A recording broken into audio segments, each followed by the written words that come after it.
If you can't sell, you're not going to be in business very long. After helping our clients generate more than $217 million in their coaching businesses, I'm going to share 7 tried and tested principles that will help you sell more effectively and enroll more clients without feeling salesy or pushy.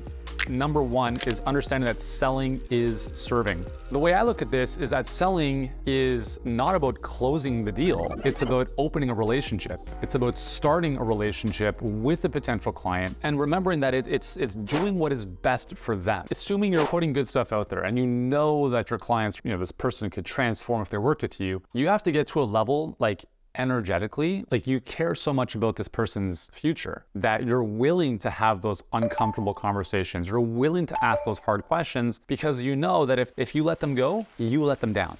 And it's not because you're going to make money from it. It's because you fundamentally understand that by them not saying yes, you are not able to serve them. They will stay stuck. They will remain frustrated. They are not going to move forward. If you start to really internalize that, you approach your conversations with a level of conviction that is no longer about just reading words off a sales script. It's about truly caring about this person. And that's why I love selling. It's because for me, selling and coaching are one and the same. It's about helping the person get through their own bullshit to do what's right for them so they can become the best version of themselves in whatever way that looks like. Okay? Second big idea here, second principle, if the pain of their current situation is not greater than the perceived pain of change, they will not say yes.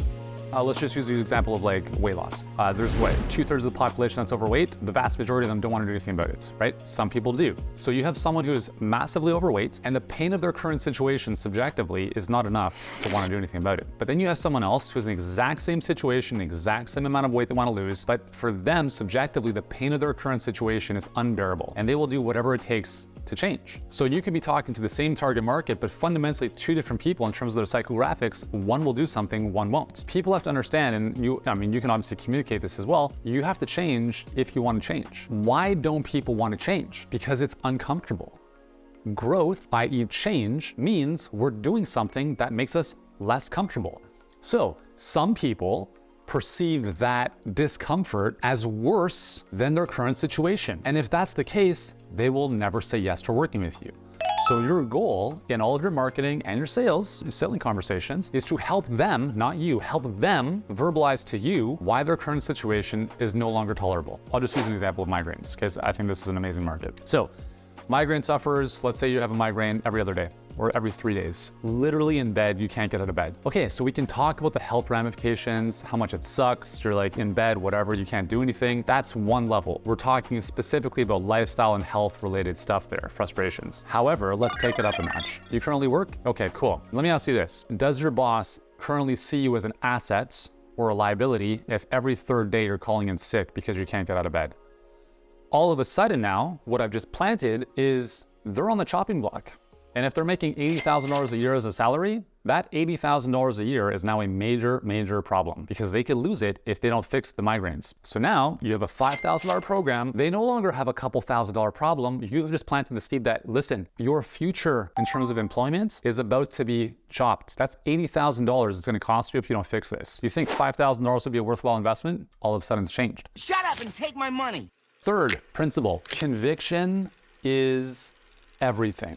When you are selling your thing, you have to believe that you are the best. Because if you don't believe you're the best, how are they going to believe you're the best? So when I say conviction is how you say what you say. How you say trumps what you say. How you say is what you say, right? And it's what they hear or how they feel, I should say. So how the prospect feels based on what they're hearing or experiencing from your delivery, that really makes a huge difference in your ability to sell people, okay?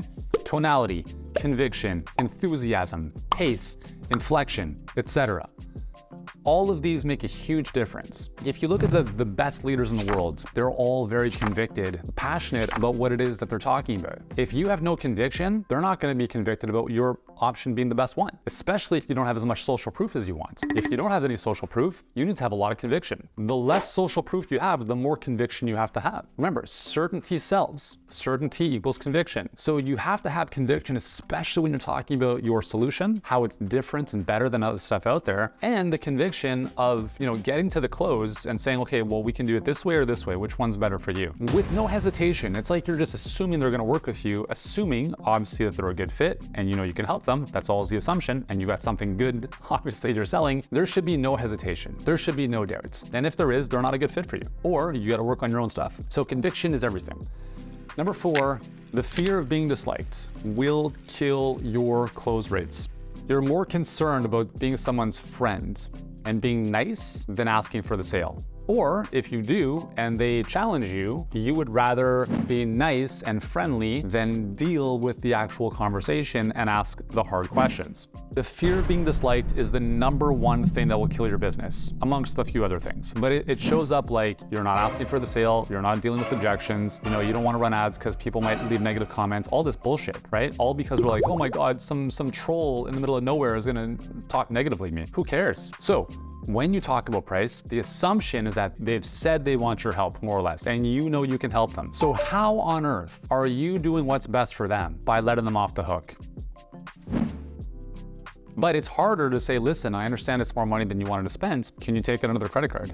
That's a question that some people don't even want to ask, because it puts them in a situation where I'm like, okay, I'm going to put this person out. I'm like, they're going to go into debt. If you think of that, you don't have enough conviction in your own solution. You have to get very, very good at knowing what to say and then coming at it from a place not of calling people out and not being an asshole, but it's coming from a place of, listen, please do not take my passion for wanting to help you with pressure. I just know that if you don't do this, you're not going to get where you want to go. And I'm not okay with that. Are you? Because you booked this call for a reason. We're not going to let a couple grand get in the way of that. Are we? So you have to be able to disconnect from who cares what people think of you. Like, it doesn't matter. But what does matter is you helping them improve their life. And that's never going to happen unless they take out their credit card and give it to you. Now, they might feel uncomfortable in the moment, but you have to understand that what people hopefully appreciate is trading short-term discomfort for long-term pleasure. Okay, so right now, taking out the credit card and paying you $5,000 feels really awful, but you know that on the back end, it's gonna transform their life. Is that a good payoff? If you believe that, and this comes back to conviction, then you should have no problem having someone do that.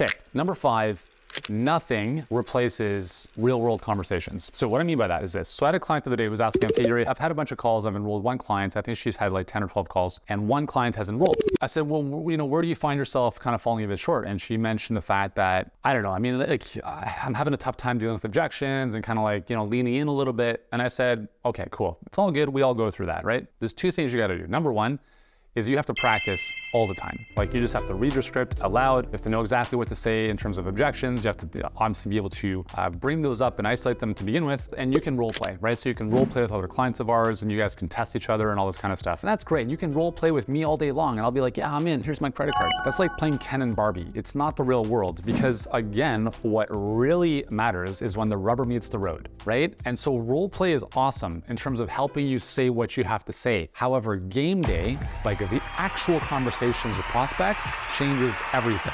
In sports, we know there are players who are great in training and others who always show up at the highest level in games. You have to become a game day player, because game day is where the pressure's on. Game day is where emotions are running high, and game day is where you're really, really tested. So when I say nothing replaces real world conversations, what I mean by that is to get better at selling, you have to have more sales calls with actual people where there is money on the line, where there is risk involved, where you are really willing to step into the conversation and challenge this prospect from a place of love and service. It's gonna be uncomfortable, but this is how you get better, okay? Number 6 is complacency kills sales. So in our company, all of our sales reps have to have their script in front of them at all times. Open book policy. Because I've listened to calls, even with people who've been with us for like 3 or 4 years, and I'm like, what just happened to the middle part of the call? Where is that? Like, you literally forgot 2 of the most important pieces of the conversation. Why do you think this person's a special snowflake and doesn't need to go through that journey? So you have to have the script, and it's not that you have to like word for word read it, but you have to know where you are. You have to know the framework. And if you want to know the framework, at the end of this video, I'm going to show you the $217 million sales blueprint, the 9-step formula we use, the framework. So keep watching and I'll share that with you afterwards. When I say complacency kills sales, it's, I've done this enough, I don't need to follow the scripts. No, like, you'll get fired if you're on my team and you do that stuff. We've fired several people because they thought they could just 5 minutes of building rapport in the beginning of the call. I'm like, are you fucking crazy? Get out of here, right? You're done. So this is where, as someone who manages a team, it drives me crazy. If you think of airline pilots, do you think that a captain who has flown 20,000 hours is gonna wing it? You think he's gonna get onto an airplane and like, I don't even do the pre-flight checklist, it's all good. You actually think that happens? No. I'll tell you what happens if that happens. Plane crashes, 300 people die. That's what happens. And that's why they don't do it. So no matter how inexperienced or experienced the pilot is, they always do their pre-flight checklist. They always do their pre-landing checklist. They have an open book, right? Yes, yes, yes. Same thing with your enrollment conversations is you have to have your stuff in front of you and follow the process. Do not start inventing your own thing. Oh, this is how I do it. No, no, no. Until you have proven your process to be more effective than mine, I'm just saying if you're a team member of mine, you're gonna follow my process. Got it? Or you're out of here. Okay.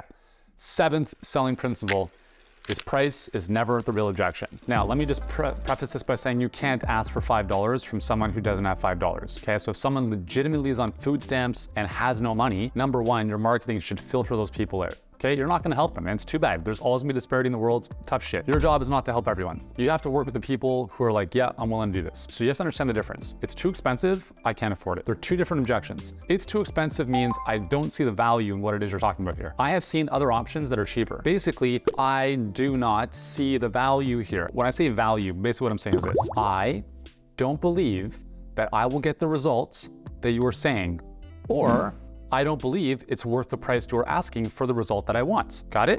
If people knew without a shadow of a doubt that your program would get them the results, whether it's health or money related, why wouldn't they do it? So there's two things with respect to value. Number one, they don't actually want what it is they say they want. Get them out of there. Or they do want what they want, but they don't believe that your program, your solution is gonna help them get there. That's what you have to be able to address. And without hesitation, they have to be like, okay, this makes sense. It's a little more than I want to spend, but I do believe this will help me, okay? So that's where you have to get much, much better at being able to not talk about your program, but specifically show how your offer, your program, your solution is going to help them with respect to what they've talked about being important at the beginning of the call. Because although the deliverables you talk about of your program are the same in every conversation, how they relate to someone's outcomes are different. Some people may want to do this because they want to be more present with their kids. You talk about that. Some people want more location freedom, whatever it is, you talk more about that. And you always have to relate it back to what's important to them. So when you are talking about price and they're saying it's too expensive, it's like, hold on. So we use the example of like a $500,000 house. You know, is that expensive for a house? No, arguably speaking, depending on your market. Is that expensive for a coaching program? Yes. Why? Why is $500,000 expensive? Because people have these preconceived notions of what like a house is more valuable than transforming their body, their health, their business. But is it? Let's just look at this as an example for a second. If you bought a house for $500,000, how long would it take for that house to double in value? Let's call it even 5 years. Let's just call it 5. If I'm selling business coaching, okay, so not necessarily health related here, but business coaching, and I say my program or my coaching is $500,000 and someone's like, you're crazy. I'm like, hold on. What if I help you grow your business 10x in the next 3 years? Isn't that more valuable than buying a house for the same price, which might double in 5 years? Here I'm saying you'll invest 500,000, you'll make 5 million. Is that not worth it? So then it comes down to, I don't believe that you'll deliver on that. And here's the thing you have to understand. When it comes to coaching, I've talked about this before. I'm not a huge fan of guarantees. You can't guarantee people anything because you know how you show up. You don't know how they're gonna show up. So when people ask me for a guarantee, here's my answer. It's like, you're the guarantee. They're like, well, I don't like that guarantee. I'm like, well, life doesn't give a shit what you like. Let me ask you this. In school, did every one of your classmates get the same grade? Same professor, same textbook material, etc.? Did they all get the same grade?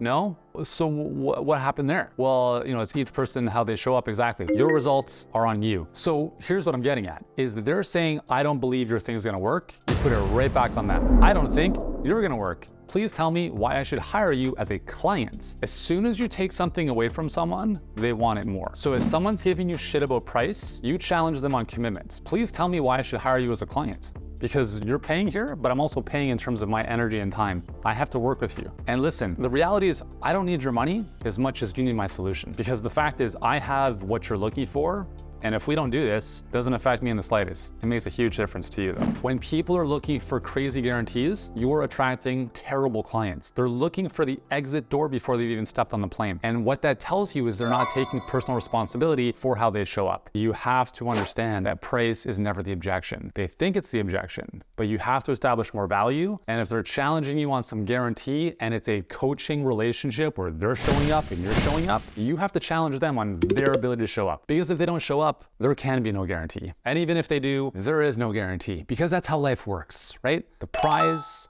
you never chases. You have the solution your clients need. They need your help more than you need their money. Just understand that. And when you change the dynamic of the relationship, you're the one asking the questions as opposed to being on your heels explaining, you will start enrolling more clients. And when you start enrolling more clients, assuming they're a good fit and you know you can help them, they win. And when they win, you win. And that's why it's so important to get better at selling. It's not about trying to close the deal. It's about truly caring about people and not allowing their stories and excuses to hold them back any further. Got it? Now, earlier I mentioned the $217 million sales blueprint that we use with our clients. If you want it, the next video somewhere over here will show you exactly what that is. I'm gonna walk you step by step through the 9-step framework. Watch that video next. If you've enjoyed this, hit the subscribe button below, and I'll see you in the next video. Thanks so much.